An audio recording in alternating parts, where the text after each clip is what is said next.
श्री वृंदावन विहारिणी बिहारी लाल की जय।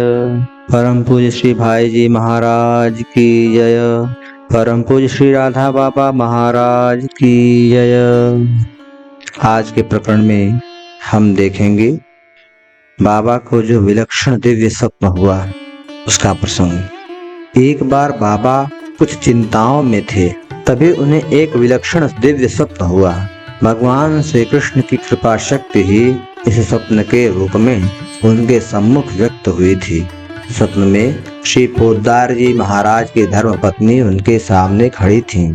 उनका उस समय साधारण पांच भौतिक शरीर सर्वथा नहीं था। वे अपराकृत दिव्य भगवती स्वरूप धारण किए हुए थे। उनके चतुर्दिक विलक्षण रक्त वर्ण का तेज निरंतर प्रस्फुटित हो रहा था। इस विलक्षण तेज पुंज महिला, जिसकी शरीराकृति पूज्य श्री पोद्दार जी महाराज के धर्म पत्नी जैसी ही थी, को देखकर बाबा ने स्वप्न एवं जागरण सब समय अपने हृदय में प्रकट वंशी विमोहन श्री कृष्ण से ही पूछा कि ये कौन है। उत्तर स्वरूप उनके अंतःकरण में ही एक अति सुमधुर मीठी दिव्य ध्वनि सुनाई पड़ी। यही मेरी समग्र प्रकट अप्रकट लीला की संरचना कर्त्री संचालिका सूत्रधार महायोग माया है।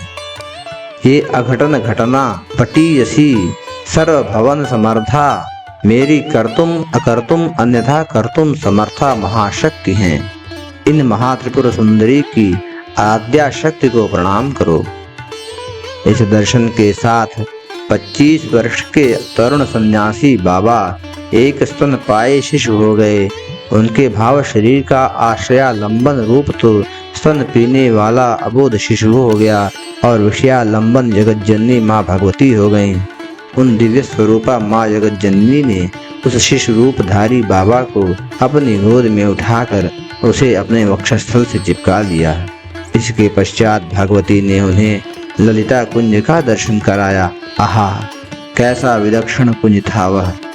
वहाँ पक्षी समूह ऐसी अपराकृत स्वर लहरी में कलरव कर रहा था, मानो संपूर्ण राग रागिनियां वहाँ मूर्ख होकर सम्मिलित हुई समवेत स्वर में गायन कर रही हों। वट के विटपों पर शंखाल आस्तरण का निर्माण कर रही थी। करीर वृक्ष इस तृण राशि को अतिशय प्रेम भरे निहार रहे थे। शंखाल वल्लरी का अधिकांश भाग पृथ्वी पर ही बिखरा था। द्रुमवट अपनी बाहों रूपी शाखाओं को झुकाकर अपने कर पल्लव अपनी छोटी टहनियों को विनीत किए उसे कह रहा था, प्रिय, सब कुछ तेरी प्रेमिल आंखों का ही भ्रम है। इस राश सुमनावली से जो रह रह कर झलमल कर रही है, यह तेरी छाया ही तो मेरे उर में थी। अन्य मेरे हृदय में तेरे सिवा कौन अधिकार कर सकता है।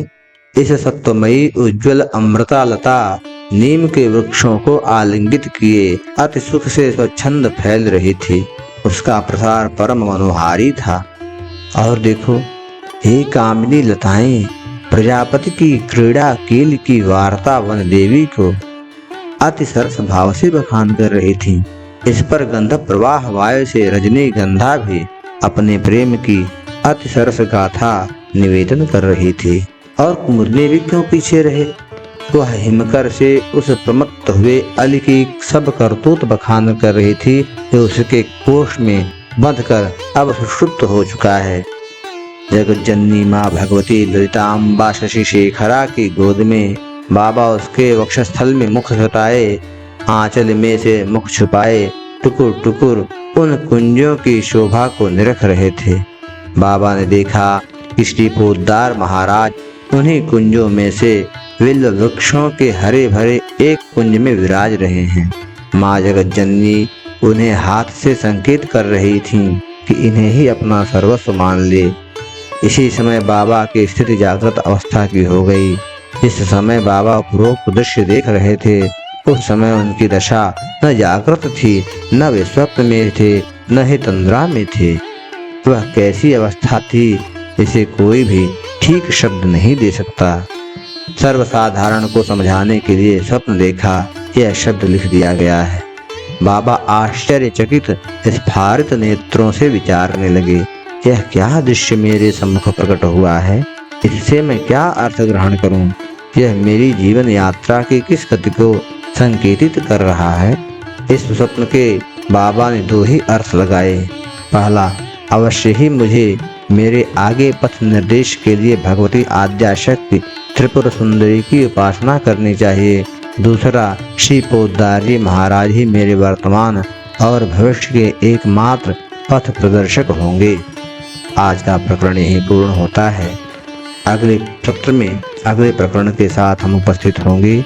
तब तक के लिए जय जय श्री राधे, जय जय श्री राधे, जय जय श्री राधे।